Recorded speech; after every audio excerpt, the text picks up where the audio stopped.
How do we say that the Lord restored Job's losses when he lost 7 sons and 3 daughters?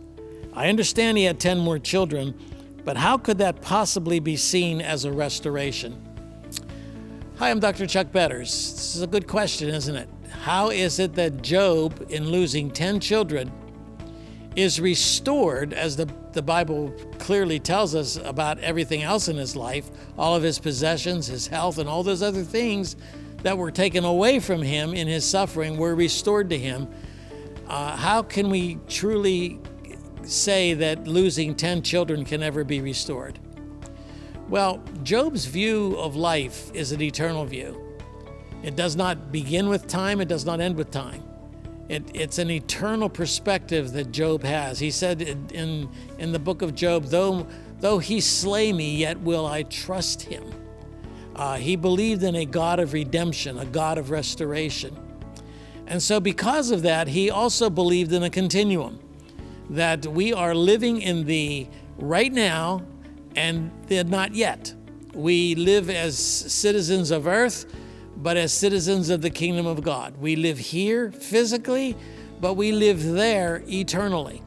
We have a house here, but we have a house not made with hands, which is eternal in the heavens.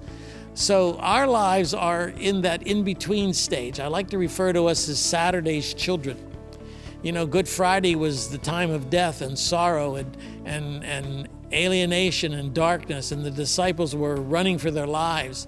And Easter Sunday was the joy of the resurrection. So between those two extremes, there was that middle day, that Saturday, when everything was up for grabs. Everything was not as clear and bright as it was prior to Christ being crucified. And so we live in that already, but the not yet. We look back, we look ahead, and we live in that tension of, well, we're here, but we're not here, we're actually there. And so our eternal destiny is the citizenship that we enjoy in heaven.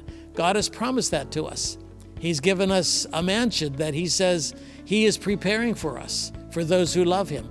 And I like to say, until the last coat of paint is put on that mansion, we continue to live in this world, only to be transfigured into that world, to be metamorphosized into that world. And there's a very thin veil that separates us from the physical world to the spiritual world. I think Job had that perspective. So even though he had 10 children and lost all 10 of those children, God gave him back 10 children, but really he has 20. Those 10 children who went on before him are waiting for him. Those 10 children that he has on earth are here with him in the present, the already and the not yet. But God gave Job 20 children, just as he restored everything else.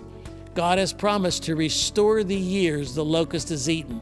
He tells us that in Joel chapter 2 and verse 24. God makes a precious promise to us that I will restore to you. God says, I will restore to you the years that the locust has eaten.